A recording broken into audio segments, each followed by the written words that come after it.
Olá, seja bem-vindo a mais uma aula do curso de Matemática para Informática. Na aula de hoje, nós vamos ver os racionais.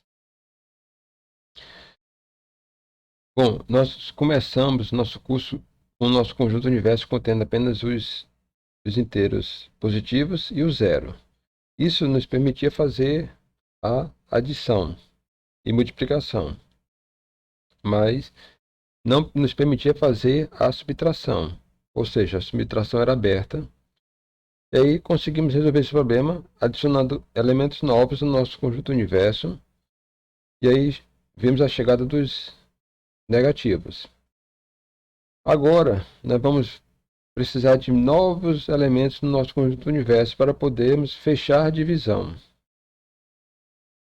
Então nosso conjunto universo agora ele tem que se expandir e agora ele vai ser o dos racionais.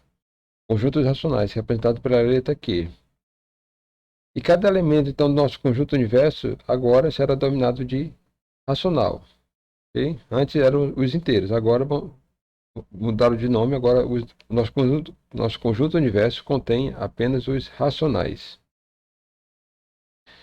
E para começar o nosso entendimento, vamos fazer o mesmo procedimento que nós fizemos na aula anterior. Vamos relembrar o elemento neutro da multiplicação, que no caso agora é 1.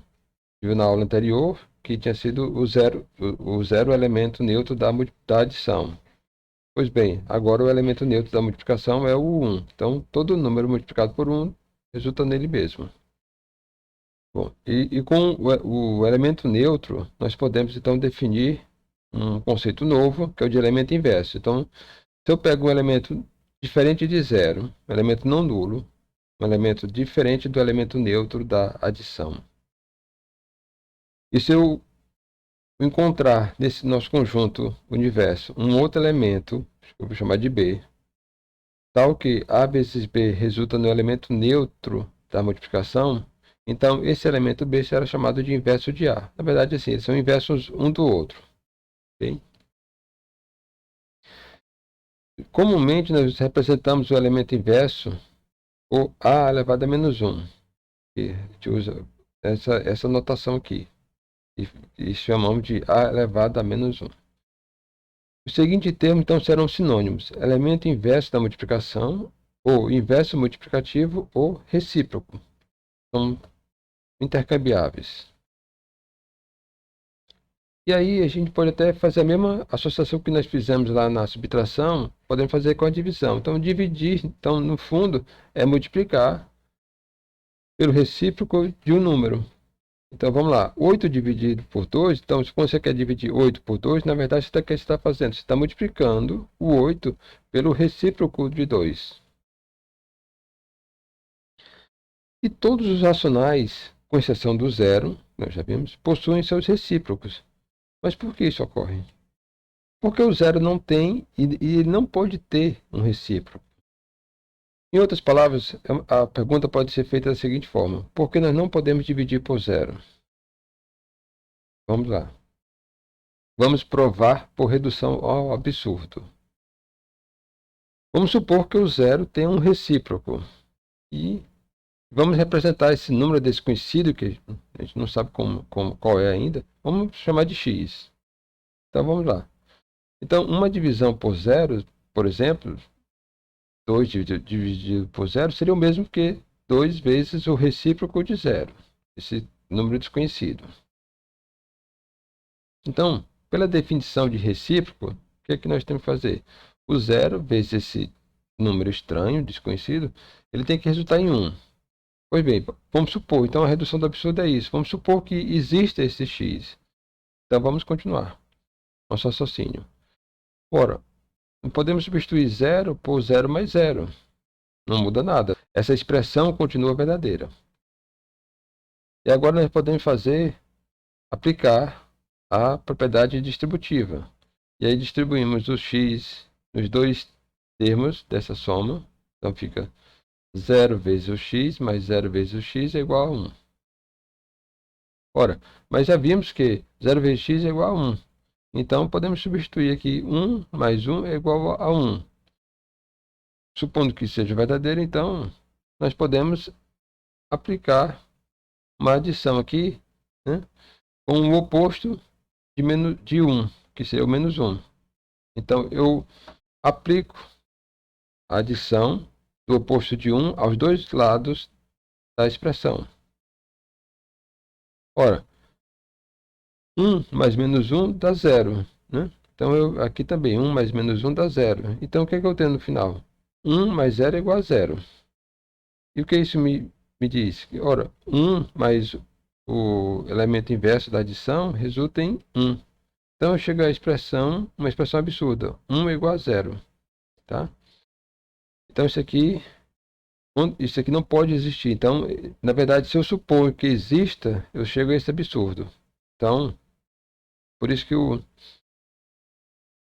essa é a forma correta de mostrar que o zero não possui um recíproco, porque senão você chega a um absurdo dentro da matemática. Os únicos inteiros que possuem recíprocos inteiros são 1 e menos 1. Ok? Isso é interessante. Porque o recíproco de 1 é 1, né? É ele mesmo. E o recíproco de menos 1 também é ele mesmo. Então, menos 1 vezes menos 1 dá 1. Fora isso, nenhum outro inteiro possui recíproco. Para que um inteiro possua recíproco, então você precisa desses outros números aqui, que são os racionais. Então chegou a hora de apresentar os racionais. Mas antes, vamos falar de um conceito que é muito importante, que é o de fração. No dicionário, encontramos a definição de fração como parte de um todo. Ok. A palavra fração vem do latim fractus, que significa quebrado ou partido.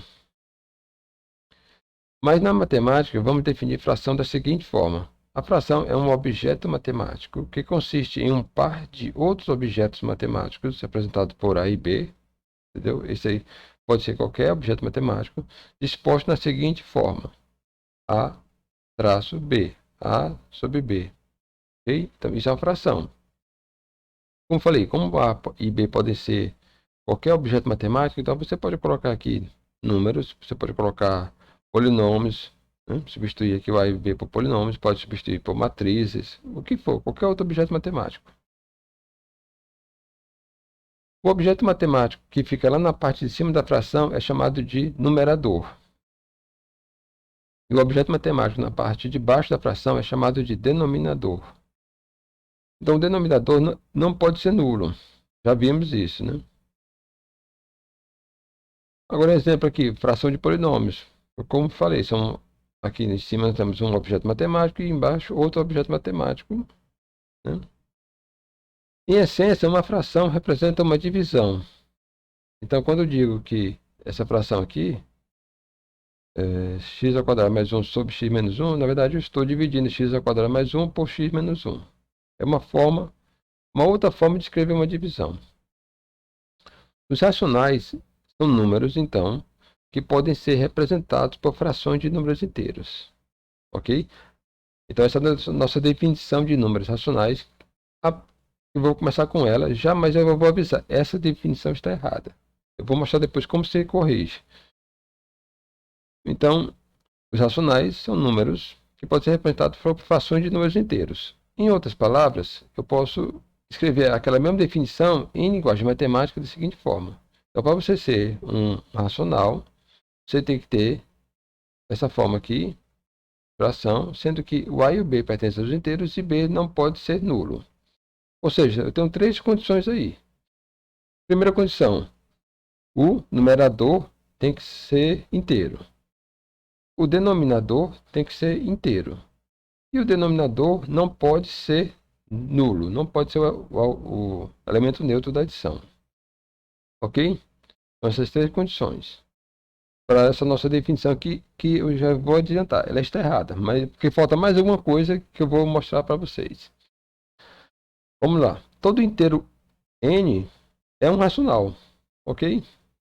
Isso é fácil de ver, por quê? Porque eu posso escolher o 1 como denominador. Então, eu posso colocar aqui 2. 2 é um racional? É, porque eu posso apresentá-lo como 2 sobre 1. Ou 3 também, eu posso colocar 3 sobre 1. Então, qualquer inteiro é, no fundo, um racional. Mas o inverso não é verdadeiro. Nem todo racional é um inteiro. Então, toda fração pode ter infinitos disfarces. olha só, eu posso colocar aqui 1 sobre 2 e eu posso multiplicar em cima e embaixo por 2. E aí eu tenho aqui 2 vezes 1, 2, 2 vezes 2, 4. 3 vezes 1 dá 3, 3 vezes 2 dá 6. Então, no fundo, isso aqui representa as mesmas coisas. Assim, são formas diferentes de representar uma fração. A fração que dá origem a todas as outras, aquela primeira, a original, ela é chamada de fração irredutível ou fração irreduzível. Você vai encontrar esses dois termos e são palavras que existem no nosso dicionário, na nossa língua, então fique livre para usar uma das duas, ou irredutível ou irreduzível. As frações que são múltiplas de uma fração irredutível são denominadas de frações equivalentes. Então, um exemplo aqui, nós temos a fração aqui irredutível, que é 1/2, e temos as suas frações equivalentes. Todas essas aqui, infinitas frações equivalentes.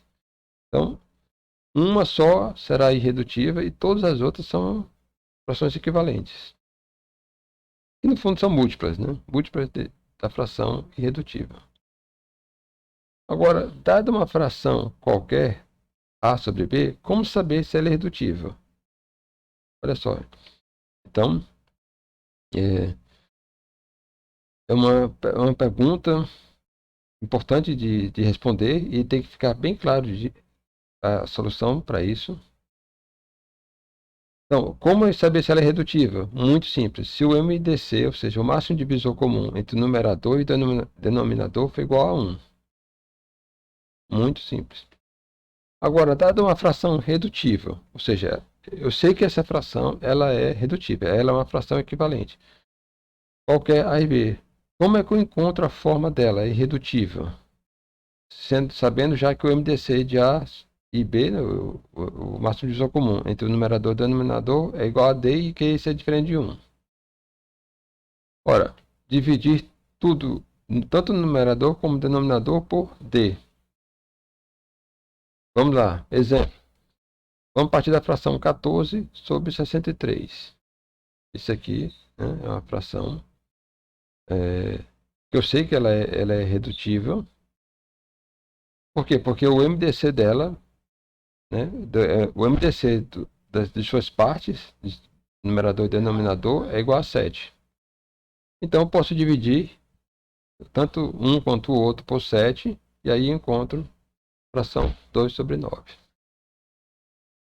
Então, para os meus filhos, né, que são crianças, eu ensinava para eles como fosse eu lembrava muito para eles o Scooby-Doo, quando no final eles tinham quem estava por trás daquele monstro. Então eu ficava brincando com eles, quem está por trás desse disfarce aqui. Então a forma de você tirar o disfarce e encontrar o verdadeiro culpado, né, no caso lá do Scooby-Doo, então é você dividir pelo MDC. E aí você encontra a verdadeira fração que está por trás dessa fração aqui redutível.